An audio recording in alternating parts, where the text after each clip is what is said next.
ठाकरे विरुद्ध भाजप असा संघर्ष पाहायला मिळतोय. पाहूयात त्या संदर्भातल्या टॉप 9 बातम्या.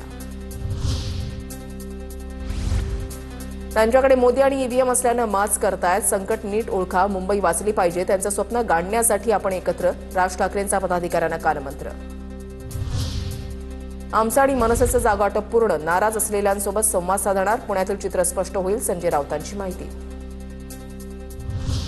आता ईव्हीएम, मोदी आणि पैसे वाटप यावरून विरोधक टीका करतील. अशा वक्तव्यांना जनता आता गांभीर्याने घेणार नाही. शिरसाट यांची टीका.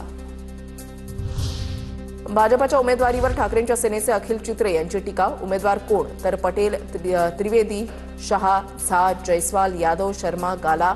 आता कळलं असेलच. भाजप छातीठोकपणे का नाही सांगत की मुंबईचे महापौर मराठीच असेल. ट्विट करत टीका.